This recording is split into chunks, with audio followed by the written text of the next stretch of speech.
네, 여러분 안녕하세요. 창세기 반에 오신 여러분들을 환영합니다. 어서 오십시오. 지난 28강 복의 근원이 되는 길에서는 창세기 18장 16절에서 21절의 말씀을 공부했었는데요. 복의 근원에서 복이란 하나님의 자녀가 되는 것, 즉 하나님 그분이 우리의 복이 되므로 하나님과 동행하는 삶을 통해서 이 땅에 하나님의 나라가 임하는 것이 바로 복임을 알게 되었습니다. 이를 위해서 복의 근원이 되는 길은 여호와의 길, 곧 그리스도 예수님의 삶과 또 하나님의 공의를 자녀와 후손들에게 가르치는 것이고, 가르침의 소명은 먼 데서 시작하는 것이 아니라 바로 지금 내가 서 있는 자리, 가정에서 시작됨을 알게 되었습니다. 오늘은 이번 학기 마지막 강의입니다. 그 자리를 지키는 한 사람, 그 자리를 지키는 한 사람이라는 제목으로 창세기 18장 22절에서 33절의 말씀을 함께 공부하도록 하겠습니다. 먼저 우리 본문 보시면서 오늘의 말씀 함께 봉독하도록 하겠습니다.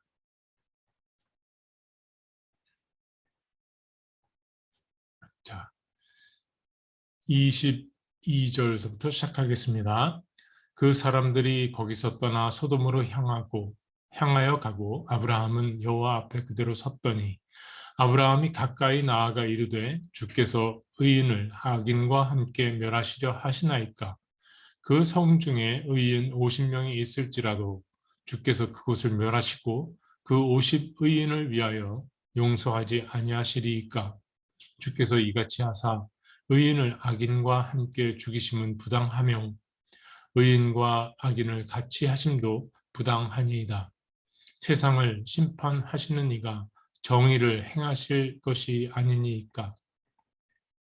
여호와께서 이르시되 내가 만일 소돔 성읍 가운데에서 의인 50명을 찾으면 그들을 위하여 온 지역을 용서하리라. 아브라함이 대답하여 이르되 나는 티끌이나 재와 같사오나 감히 주께 아뢰나이다. 50 의인 중에 5명이 부족하다면 그 5명이 부족함으로 말미암아 온 성읍을 멸하시리이까. 이르시되 내가 거기서 45명을 찾으면 멸하지 아니하리라. 아브라함이 또 아뢰어 이르되 거기서 40명을 찾으시면 어찌하려 하시나이까. 이르시되 40명으로 말미암아 멸하지 아니하리라. 아브라함이 이르되 내 주여 노하지 마시옵고 말씀하게 하옵소서. 거기서 30명을 찾으면 어찌하려 하시나이까. 이르시되 내가 거기서 30명을 찾으면 그리하지 아니하리라. 아브라함이 또 이르시되 내가 감히 내 주께 아뢰나이다. 거기서 20명을 찾으시면 어찌하려 하시나이까. 이르시되 내가 20명으로 말미암아 그리하지 아니하리라. 아브라함이 또 이르되 주는 노하지 마옵소서. 내가 이번만 더 아뢰리이다. 거기서 10명을 찾으시면 어찌하려 하시나이까. 이르시되 내가 10명으로 말미암아 멸하지 아니하리라. 여호와께서 아브라함과 말씀을 마치시고 가시니 아브라함도 자기 곳으로 돌아갔더라. 아멘. 자, 우리 기도하고 시작하겠습니다. 하나님 감사합니다. 어느덧 이 학기 창세기 반이 마지막 강의를 하고 있습니다. 지금껏 인도해 주시며 저에게 많은 깨달음을 주시고 또 저희의 삶에 변화가 있게 하심을, 또 하나님을 알아가는 저희의 지식을 더 풍성하게 해 주심을 감사드립니다. 저희가 무엇이간데 주께서 이렇게 관심하셔서 저희와 함께 동행하시며 저희의 삶을 복되게 하시나이까 감사드리오며, 오늘 이 마지막 시간도 주님 동행하여 주셔서 잘 마칠 수 있도록, 그래서 저희의 삶에 더 큰 은혜가 있도록 주여 도와주시옵소서. 시종을 주님께 맡겨드립니다. 예수 그리스도 이름으로 기도드립니다. 아멘. 네. 자, 오늘 말씀의 줄거리는 아주 간단합니다. 자, 이 어린이 동화와 같은 아주 쉬운 이야기에서 창세기 기자는 우리에게 무슨 말을 하고 싶으신 걸까요? 아주 쉬운 이야기인 것 같지만은 여기에는 우리 신앙생활에 매우 중요한 내용이 담겨 있습니다. 그 이유는 이 믿음이란 것이 어떻게 만들어져 가는가 하는 과정을 보여주기 때문입니다. 하나님께서 아브라함의 믿음이 만들어져 가는 그 과정을 보여주시고 계신다는 말씀입니다. 우리가 책으로 보고 공부하니까 이렇게 쉽게 이야기하지만, 만일 지금 우리가 아브라함 대신에 아브라함의 자리에 서 있다고 생각하고 여호와 하나님께서 우리 앞에 있다고 한다면, 틀림없이 여호와께서 소돔을 진멸하시겠다고 작정하신 순간 우리는 무척 당황했을 겁니다. 왜냐하면 그곳에는 내 친척, 내 가족, 내 친구들이 살고 있는데 하나님이 이것저것 재보지도 않으시고 무턱대고 진멸하시겠다고 하니까 이건 좀 너무하지 않나? 하나님이 너무 나가시는 건 아닌가? 이런 생각이 들었을 겁니다. 우리 마음속에 하나님에 대해 의심이 생겨났겠지요. 아브라함도 그랬습니다. 소돔에는 자신의 혈육인 롯과 그의 아내와 그리고 그의 두 딸이 살고 있었을 뿐만 아니라, 소돔 주민들은 아브라함에게는 매우 특별한 사람들이었습니다. 15장에서 동방의 강대국 연합군이 소돔 지역을 침공을 해서 그곳 주민들을 붙잡아서 포로로 끌고 갈 적에 아브라함은 자신의 가솔들로 특공대를 조직해서 단숨에 쫓아가서 그들을 구출해 주었습니다. 이 은혜에 대한 보답으로 소돔 왕은 아브라함에게 사람들만 빼고 모든 전성물을 주겠다고 제안했지만 그때 아브라함은 거절했습니다. 소돔을 싹 쓸어버리시겠다는 이 하나님을 아브라함은 그냥 가시게 내버려 둘 수 없었던 겁니다. 슬라이드를 한 장 보여드리겠습니다. 자, 아브라함은 아무리 소돔이 악하다고 하지만 전부 그럴 거는 아닐 거라고 생각했을 겁니다. 하나를 보면 열을 알 수 있다라는 우리말 속담도 있고, 또 영어에는 one size fits all, 한 사이즈로 모든 사이즈를 커버한다는 말이 있기는 하지만은 우리 인생이 정말 그렇습니까? 10조각에서 한 조각이 검다고 어떻게 10조각이 전부 다 검다고 단정 지을 수 있겠습니까?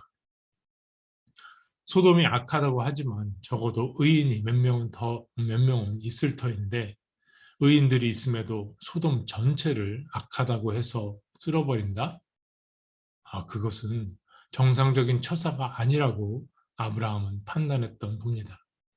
아무리 엘샤다이, 전능하신 하나님의 결정이라지만 아브라함은 자신의 머리로는 도저히 이해되지도 않고 수긍할 수도 없는 이 진멸이라는 하나님의 결정에 대해서 의문을 품을 수밖에 없었던 겁니다. 그래서 아브라함은 여호와의 길을 떡하니 막아섭니다. 이런 아브라함의 행동은 하나님이 틀렸다, 하나님 당신이 틀렸어요 라는 생각의 표현이었던 겁니다. 쉽게 말해서 아브라함이 반대 데모를 한 겁니다. 다른 사람도 아니고 여호와 하나님의 길을 가로막아 서다니 아브라함은 속된 말로 죽으려고 환장을 한 겁니다. 동방연합군의 사령관이었던 그돌라오멜의 불의에 대해 용감하게 맞섰던 아브라함은 신의 불의에 대해서도 전혀 물러서지 않았습니다. 본문에 아브라함이 여호와 앞에 그대로 섰더니 라는 문장에는 그런 아브라함의 비장함이 서려 있는 겁니다. 자, 여기서 잠깐 excuse me, 곁길로 나와서 이 부분은 우리에게 큰 찔림을 줍니다. 잠시 우리의 현실로 돌아와 생각해 보고 싶은 것이 있습니다. 여러분, 정직하게 말해서 우리는 지금까지 기독교 신앙 교육에서 하나님의 말씀이라면 무조건 아멘 해야 하는 걸로 배워왔고 또 아멘을 강요해 왔습니다. 안 되면 될 거라고 믿고 해봐. 눈 딱 감고 순종하는 게 믿음이다. 라는 식의 논리로 우격다짐, 밀어붙이식으로 신앙교육을 해왔죠. 그래서 도저히 받아들일 수 없는 내용에 대해 아멘하지 못하면 죄의식이 들게 하고 죄책감을 느끼게 해서 믿음이 없거나 연약한 사람으로 심지어는 죄인으로까지 취급되고 소외되고 반면에 아멘하고 물불 가리지 않고 나아가는 사람은 믿음 좋은 사람, 의인으로까지 받들었습니다.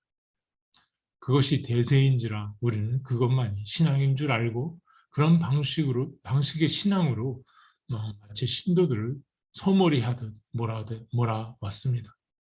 이성적으로 판단하고 부정하는 것을 허용하지 않고 맹목적으로 신앙을 교육한 결과 현실의 문제를 자신의 신앙 안에서 이성적으로 판단하여 자기 생각을 세우지 못하고 말하지도 못하고 그저 외부에서만 공급되는 영양분에만 의존한 나머지 교회의 의존형 교인들을 양산해냈던 겁니다. 그 결과 한국 교회는 세계사에 유례없는 압축 성장이라는 한국 경제의 위협과 함께 급속한 양적인 성장을 이루어냈습니다. 그러나 그 과정에서 신앙생활에서 맹목적 복종의 부작용으로 보이지 않게 속으로 골마가던 죄의식, 죄책감, 수치심, 두려움 등의 환부들이 터지기 시작하면서 여러 가지 종교적 또 정신적 문제들이 꼬리에 꼬리를 물고 발생하기 시작하고 교회 안에서 쉬쉬하면서 덮어버리려 했지만 더 이상 걷잡을 수 없이 썩은 피고름이 교회 밖으로 흘러나오기 시작했던 겁니다.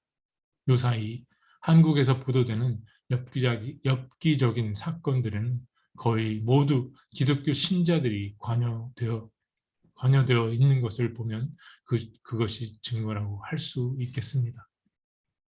그래서 지금 와서 우리가 목도하는 교회의 현실은 우리의 신앙 가운데 거품이 너무나도 많다는 것이고 그 거품이 하나 둘 꺼지고 이런 기독교 문화의 염증을 느끼면서 사람들이 교회를 떠나고 멀리하고 교인의 수가 급격히 감소하고 있는 현상입니다.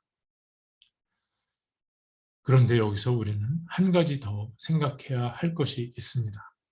그것은 이성에 근거하여 합리적으로 판단하는 것은 하나님께서 당신의 창조의 동역자로 지으신 인간에게 불어넣어 주신 바로 신의 성품이라는 사실입니다.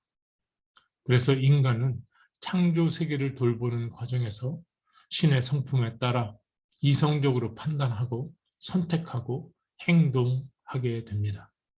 이런 이성적 판단의 과정에서 바로 19절에서 말하는 여호와의 길, 데렉 아도나이, 그리고 하나님의 공도, 곧 정의, 츠데카가 개입되게 됩니다. 그래서 우리는 우리의 자녀들에게 반드시 여호와의 길과 하나님의 공도를 가르쳐야 하고 동시에 반드시 여호와의 길과 하나님의 공도를 반영하여 자신의 이성적 판단으로 선택 결정하는 과정을 학습시켜야 한다는 겁니다. 이렇게 하려면 우격다짐식, 주입식 교육 방식이 아닌 인터랙티브, 상호 교감하고 contemplative, 깊이 사유하게 하는 교육 방식이 필요하겠죠. 이런 점에서 바로 오늘 본문의 말씀은 아브라함에게 이성적 판단에 의한 선택 결정을 학습시키는 하나님의 인터랙티브하고 컨템플레이티브한 학습 방법을 소개되고 있는 겁니다. 여호와 하나님은 삶에서 실제로 당하는 구체적인 현실에서 여호와의 길과 하나님의 정의를 아브라함이 스스로 깨우치도록 인도하고 계십니다. 따라서 우리가 아주 매우 날카롭게 눈여겨보아야 할 점은 하나님께서 양육자로서 어떻게 아브라함을 끌어올리시는가 하는 것입니다. 왜 이 점을 우리가 눈여겨보아야 하는가? 그 이유는 바로 아브라함을 향한 하나님의 이런 가르침의 자세가 자녀들과 후손들에게 여호와의 길과 하나님의 정의를 가르치는 부모된 자, 양육된 자인 우리들이 겸비해야 할 아주 기초적인 소양이 되기 때문입니다. 스스로 깨달을 때까지 질문하게 하고 인내하며 들어주고 응답하며 또 함께 사유하는 것. 그래서 그들의 자신의 선택에 이르게 하는 것. 이것을 이해하기 쉽도록 그림으로 나타내 보았습니다. 슬라이드를 또 한 장 보여드리겠습니다.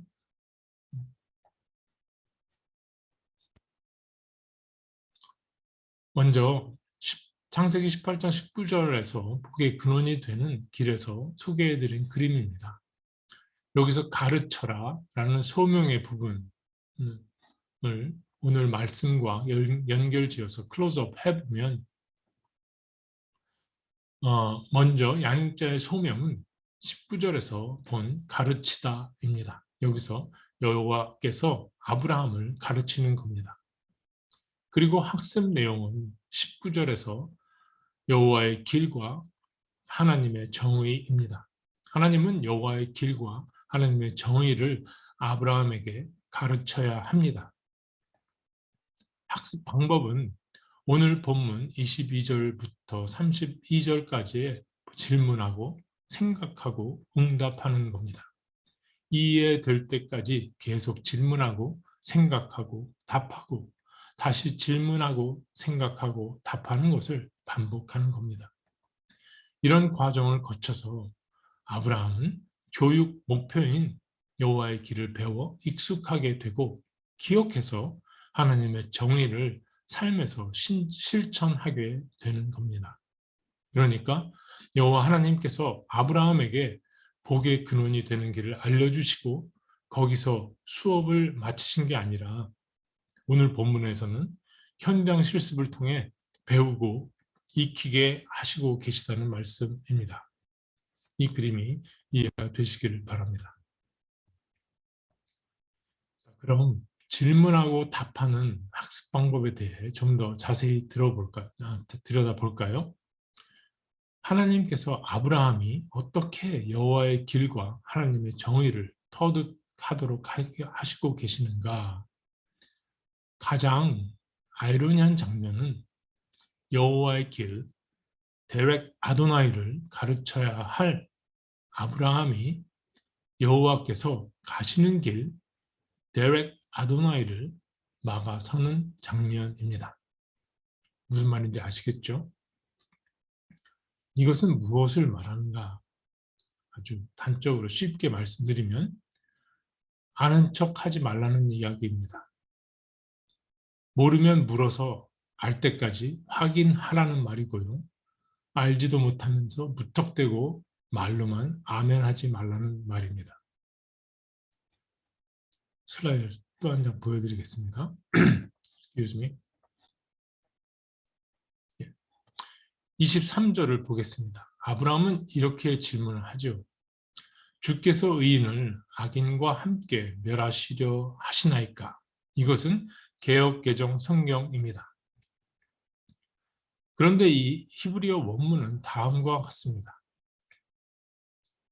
Vaisha, Vaigash, Abraham, Va Yomar, Haav, Tispe, Tzadik, Im Rasha. 여기서 동그라미로 표시된 하프는 정령코, 진실로, 역시라는 뜻입니다. 그래서 세번역 성경은 원문의 뜻에 보다 충실하게 이렇게 번역합니다. 주님께서 의인을 기어이 악인과 함께 쓸어 버리시렵니까? 그리고 영어 성경의 번역도 이렇습니다.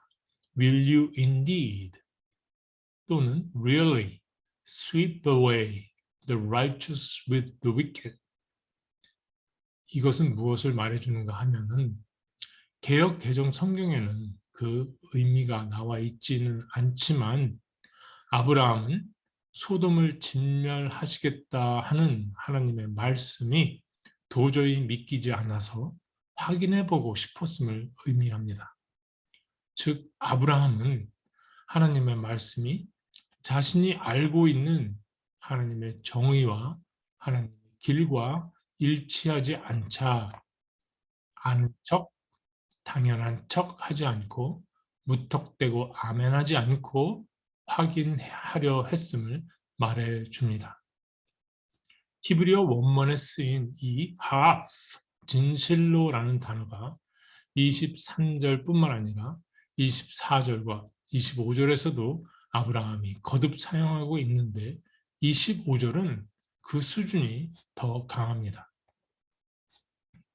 25절에서 아브라함은 이렇게 말합니다. 주께서 이같이 하사 의인을 악인과 함께 죽이심은 부당하오며 의인과 악인을 같이 하심도 부당하니이다. 이것은 개역 개정 성경입니다. 그런데 히브리어 원문을 보면 제가 읽지는 않겠지만 직역을 하면 이렇습니다. 절대 그러시면 안 됩니다. 의인을 악인과 함께 쓸어버리다니요. 의인과 악인을 같게 하시다니요. 절대 그러시면 안 됩니다. 여기서 동그라미로 친 부분 할이라는 할이라는 이 동그라미 친 부분은 삽입구는 무에서 멀다라는 뜻으로 강한 부정을 뜻하는데 이 삽입구가 한 문장에 2번이나 들어가 있습니다. 마치 큰 거짓말을 했다가 탄로가 난 죄인이 두 손을 싹싹 빌며 용서를 구하듯 아브라함이 두 손을 싹싹 빌면서 하나님 그러시면 안 됩니다 라고 아주 강력하게 반대를 하고 있는 겁니다. 세번역 성경은 이 문장을 이렇게 번역합니다.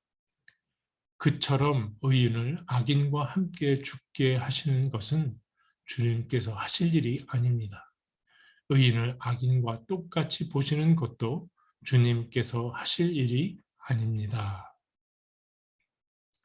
자, 여러분의 영적 상상력을 가동시키셔서 이 장면을 머릿속에 한번 그려보시기 바랍니다. 아브라함은 지금 하나님의 결정이 옳지 않음을 집요하게 확인시키려 여호와께서 가시는 길을 두 손을 벌리고 과감히 가로막고 한 걸음도 물러서지 않고 맞서고 있는 겁니다. 굉장하지 않습니까?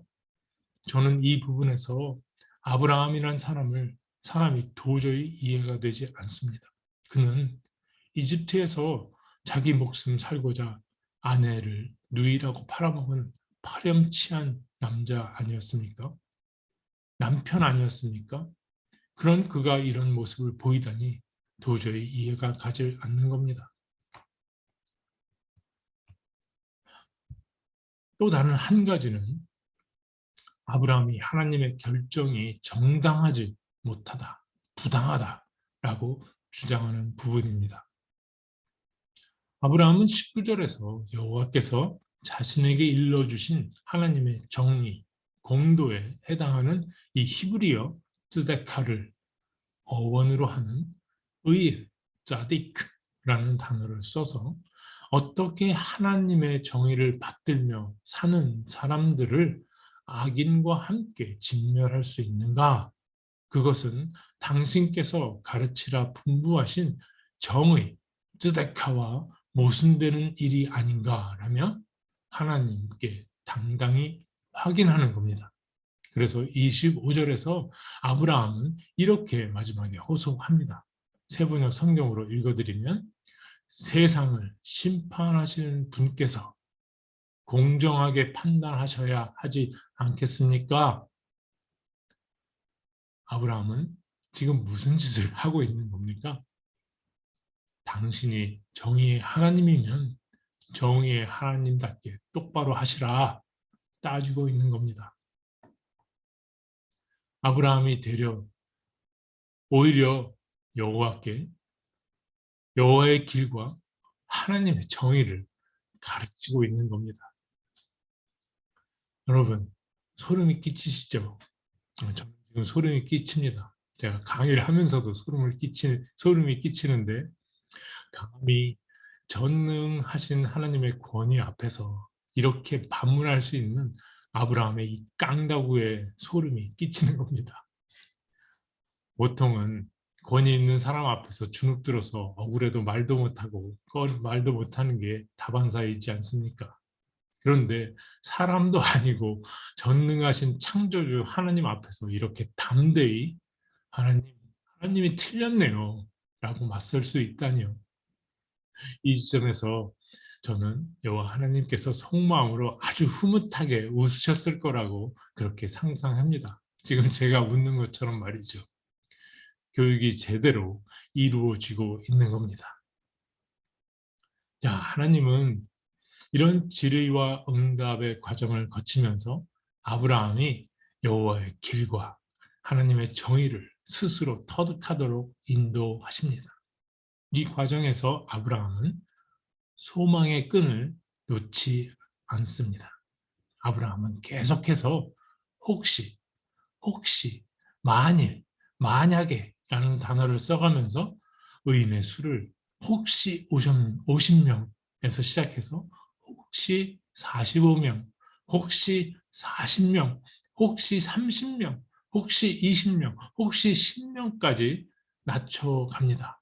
이 아브라함의 간절함이 느껴지지요. 아브라함 이렇게 혹시나 만약에 하며 의인의 숫자에 소망의 끈을 놓치지 않는 것은 자신의 혈육인 롯과 그의 가정을 구해내려는 얕은 속셈으로 간주해서는 안 됩니다, 여러분. 아브라함은 적은 수의 의인만 구해달라고 하는 것이 아닙니다. 오히려 그 적은 수의 의인들을 봐서라도 소돔이 아무리 악하다손 치더라도 하나님은 소돔 전체를 멸하지 말고 용서받을 기회를 주셔야 함을 간곡히 중보하고 있는 겁니다. 결코 미흡하고 빈약하고 보잘것없고 수가 적더라도 그것이 하나님의 마음에 합한 것이라면 결코 그들이 무시되거나 아무렇게나 여겨져서는 안 된다는 겁니다. 인간들이 살아가는 세상에 다수가 찬성하면 그 의견이 전부의 의견으로 간주되는 이 다수결의 원칙과는 배치가 되는 개념인 것이지요. 또 아무리 흉악할지라도 그들에게도 돌이킬 기회가 주어져야 한다는 겁니다. 이것이 하나님의 정의임을 아브라함은 깨닫게 되었던 겁니다. 자, 이제 아브라함은 왜 하필이면 10명에서 멈추었나 입니다. 아마 저만 그런 게 아닐 겁니다. 이 이야기를 적어도 한 번쯤 읽어보셨거나 들으신 분들은 왜 아브라함이 10명에서 그만둔 것일까? 멈춘 것일까? 좀 더 낮추지 하는 아쉬움을 가져본 적이 있으실 겁니다. 좀 염치가 없더라도 하느냐 이왕 이렇게 된 거 아브라함이 롯의 가족 수만큼 4명까지 의인 수를 낮췄더라도 소돔은 진멸당하지 않았을 텐데 왜 10명에서 그만뒀지? 하고 의문을 갖게 됩니다. 당시 고대 문헌의 기록을 보면은요, 고대 근동 사회가 집단 행정 체제로 유지되었음을 알게 됩니다. 다시 말해서 부락이 아니면 성읍이 형성되는 최소 단위가 남성 10명이었던 겁니다. 고대 근동 사회에서 여성의 존재란 없다시피 했으니까요.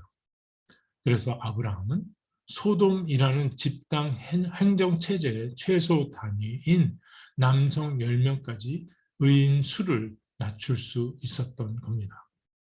아브라함은 의인 수를 낮출 수 있을 때까지 다 낮췄다는 이야기가 되는 겁니다. 이제 좀 궁금증이 풀리셨습니까? 이런 전통은 후기 이스라엘 사회에까지 영향을 미치게 됩니다. 그 대표적인 예가 바빌론 제국에 의해 이스라엘이 멸망당하고 제1성전 시대가 막을 내리게 됩니다. 바빌론으로 포로로 끌려간 유대인들은 바빌론에서 새로운 유대교 예배 형식을 창안해내는데 그것이 바로 회당, 시나고그입니다. 이 회당은 남성 10명만 모이면 만들어질 수 있었고 여기서 회당의 전통이 시작되었습니다. 1세기에 바울 사도께서 디아스포라 유대 사회의 소아시아 지역에서 이 회당을 중심으로 다니시면서 복음을 설파하신 것을 기억해 보시면 되겠습니다. 자, 이렇게 해서 이제 18장은 33절로 여호와의 아브라함 가정 방문 장면을 마치게 됩니다. 18장 33절은 여호와께서 아브라함과 말씀을 마치시고 가시니 아브라함도 자기 곳으로 돌아갔더라.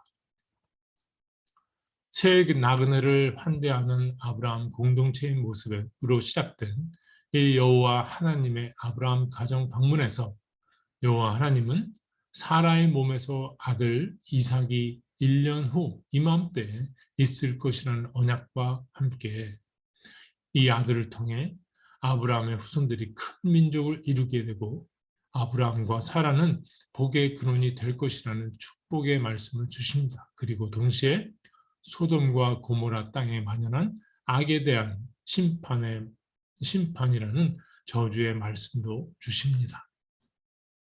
슬라이드 한 장 또 보여드릴게요.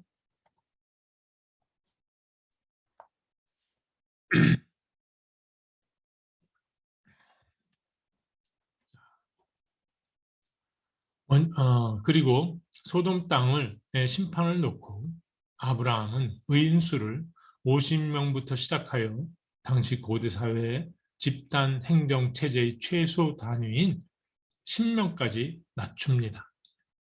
여호와는 소돔을 위한 아브라함의 중보를 모두 들어주시고 6번이나 결정을 번복하십니다. 그 과정은 하나님이 아브라함을 학습시키는 과정임과 동시에 하나님이 진정 바라시는 것은 심판이 아니라 구원임을 보여줍니다. 소돔과 고모라의 악을 직접 확인하러 내려오신 여호와는 말씀을 마치시고 계속 내려가시고 아브라함은 자기 곳으로 돌아갑니다. 여호와께서 내려가신 곳은 심판의 땅 소돔이요 아브라함이 돌아간 곳은 약속의 땅 가나안이었습니다. 이렇게 18장은 마지막에 우리 앞에 두 개의 땅이 놓여 있음을 상기시키며 막을 내립니다. 하나는 의인이 사는 언약의 땅이고 다른 하나는 악인이 사는 심판의 땅입니다.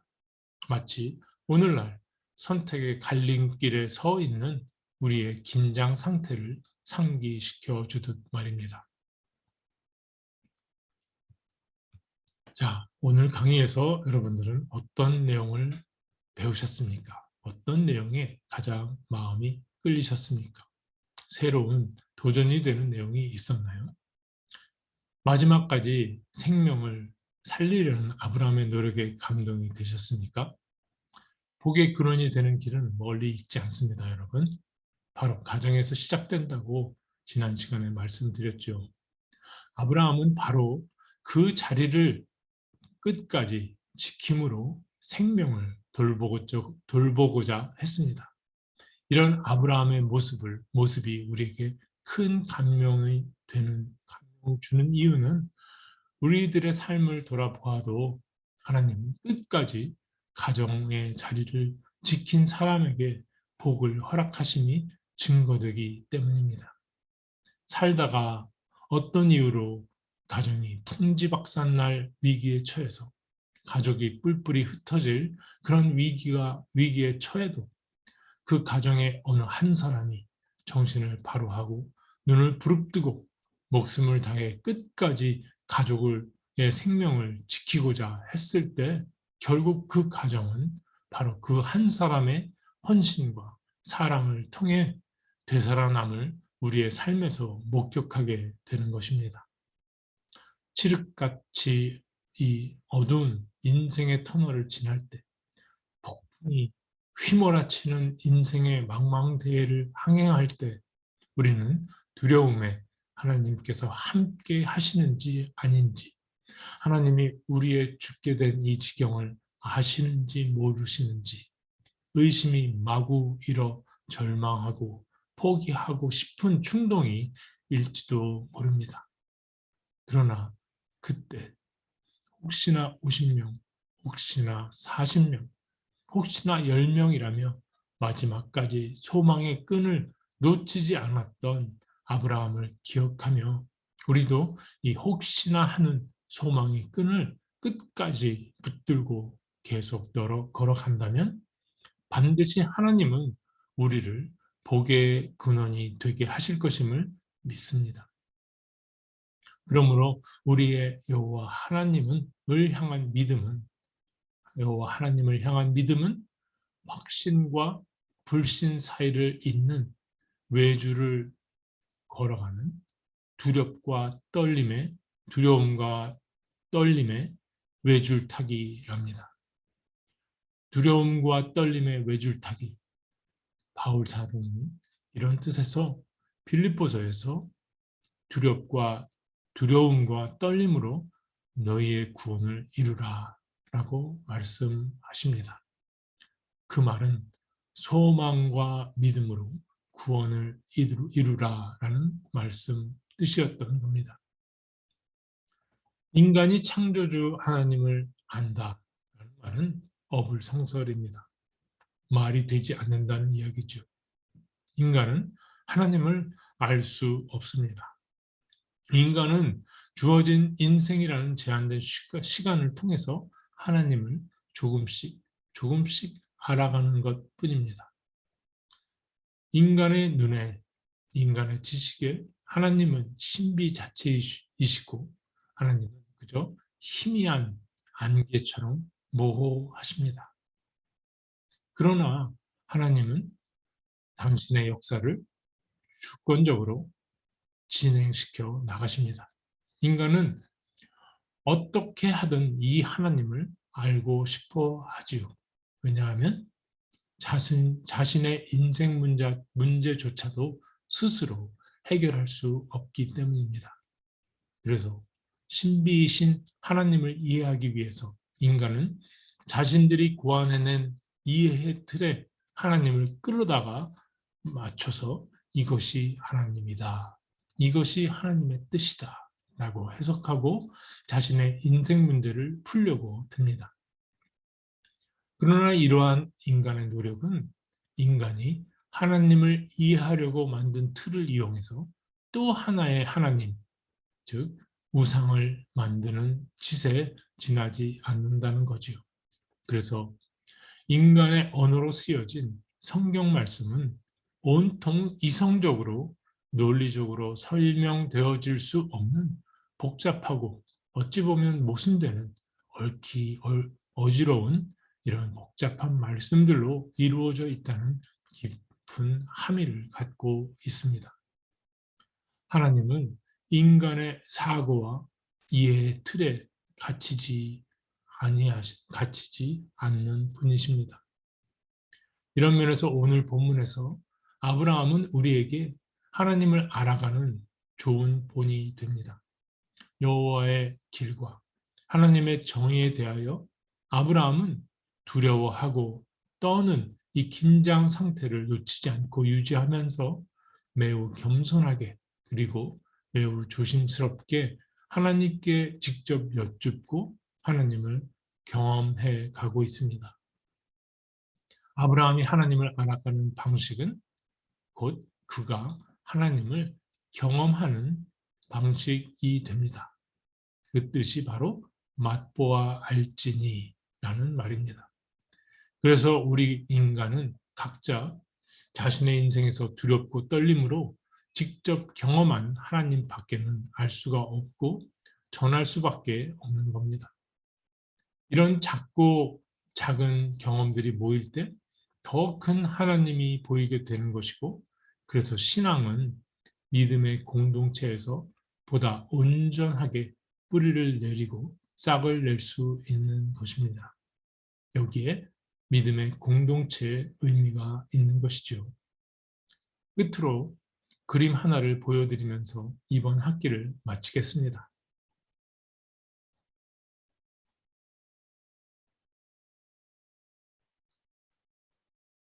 창세기 공부의 진도가 점점 중요한 부분에 가까이 다가서고 있는데요. 우리는 지금 등산을 하고 있는 겁니다. 우리가 오르는 산은 모리아 산입니다. 아브라함 언약이 시작된 창세기 12장부터 등산의 여정은 시작되었죠. 우리가 등정해야 할 봉우리는 두 개가 있습니다. 창세기 21장과 22장입니다. 저는 개인적으로 성경에서 가장 어려운 장이 바로 이 창세기 22장이라고 믿습니다. 창세기 22장이 가장 높게 우뚝 선 정상입니다. 이 창세기 22장에서 아브라함과 사라의 믿음은 온전케 됩니다. 그렇다면 창세기 12장부터 창세기 21장까지는 무엇일까요? 이것은 하나님께서 아브라함과 사라를 훈련시켜 나가시는 과정, 곧 태초에 하나님의 형상대로 지으셨던 아브라함과 사라의 본 모습을 회복시켜 나가시는 과정입니다. 아브라함과 사라는 이런 고된 훈련 없이는 결코 창세기 22장의 모리아 산 정상에 오를 수 없었습니다. 이렇듯 하나님은 아브라함과 사라의 발자취를 따라 걷게 하시면서 믿음의 등정 과정에서 여러분과 저의 믿음과 우리의 형상을 하나님의 형상으로 회복시켜 가고 계십니다. 돌이켜보면 우리는 창세기 12장부터 지금까지 정말 많은 이야기를 나누었습니다. 기존에 알던 내용도 있었고 처음 듣는 내용도 있었을 겁니다. 어떤 내용은 쉬웠고 어떤 내용은 머리에 쥐가 날 정도로 어려웠죠. 왜 이렇게 어렵고 힘든 두렵고 떨리는 훈련 과정이 꼭 있어야만 하는 것일까요? 그 이유는 이런 과정이 없이는 창세기 22장에서 벌어지는 아브라함이 하나님께로부터 받은 언약의 아들 이삭을 희생 제물로 드리게 되는 인신 제사에 도저히 다가갈 수가 없기 때문입니다. 오늘을 사는 인간의 상식으로는 도저히 받아들일 수 없는 사건이기 때문에 그렇습니다. 자기 자식에게 폭력을 행사하는 것을 아동학대요, 가정폭력이요, 차일드 어뷰즈라고 하는 사람들이 이 사건을 믿음의 결정체로 무덤덤하게 받아들일 수 있는 것은 무엇일까요? 왜 그럴까요? 남의 일이니까 그렇습니까? 지금으로부터 5천 년 전, 아주 먼 옛날의 옛날 이야기라서 그렇습니까? 아니면 이미 결론을 알고 우리도 하나님께서 그렇게 해주실 거라고 믿기 때문입니까? 그러면 지금 내 자식에게 믿음이라는 이름으로, 하나님의 이름으로, 하나님을 위해서 교회에 나가지 않는다고, 믿음 생활을 하지 않는다고 폭력을 행사해도 되는 겁니까? 그건 이야기가 다르다라고 하시겠습니까? 오늘을 사는 우리는 창세기 22장의 사건을 마주할 때 상상하지 못할 어려움에 직면하게 될 겁니다. 그러나 그럼에도 불구하고 그 제사는 아브라함 자신을 희생 제물로 드리는 제사였으며 하나님께서 인간의 몸으로 오셔서 인류의 죄를 구속하시기 위해 사망 권세 스스로 희생 제물이 되신 그리스도 예수의 십자가의 원형이 되기에 우리는 또다시 두렵고 떨림으로 이 등정을 계속해야 합니다. 다음 학기에 계속될 등정을 위해서 잘 쉬실 수 있기를 바랍니다. 자, 함께 생각하는 질문 올려드립니다. 1번, 오늘 본문에서 본 아브라함이 여호와 하나님의 길을 막아선 장면을 보시고 어떤 감동이 있으셨습니까? 여러분과 하나님의 관계에 아브라함과 여호와의 관계를 적용시켜 보시기 바랍니다. 나와 하나님과 친밀한 관계를 원하십니까? 그것을 위해 나는 무엇을 어떻게 해야 할까요? 2번, 이번 학기 강의를 통해서 가장 오래 기억에 남는 나만의 내용은 무엇입니까? 3번, 우리가 자녀와 후손들에게 하나님의 도를 가르치는 방식에 대해서 생각해 보고 싶습니다. 여러분은 지금까지 어떤 방식으로 신앙교육을 받아오셨나요? 또 어떤 방식으로 가르쳐 왔습니까? 그 과정에서 느낀 문제점은 무엇이었습니까? 예. 내일 화요일 화요일 저녁 8시에 마지막 줌 미팅 갖고 오늘 이번 학기 마치도록 하겠습니다. 네, 함께 해주신 여러분들 감사합니다. 네, 함께 기도하고 마치겠습니다. 하나님, 이제 강의를 마칩니다. 이번 2학기 마칩니다. 함께 해주신 하나님, 모든 것이 하나님의 은혜이고 하나님께서 하셨습니다. 우리 이 깨달음과 또 이 감동이 저희의 삶 가운데 생명이 되어서 저희 삶이 변화가 되고 저희 삶과 잇대은 사람들의 삶이 또 하나님 안에서 풍성히 사랑으로 은혜로 그득하게 되기를 간절히 바랍니다. 함께 하시는 우리 하나님께 모든 영광을 올려드립니다. 예수 그리스도의 이름으로 기도드립니다. 아멘. 그러면 저는 물러가도록 하겠습니다. 네, 안녕히 계세요.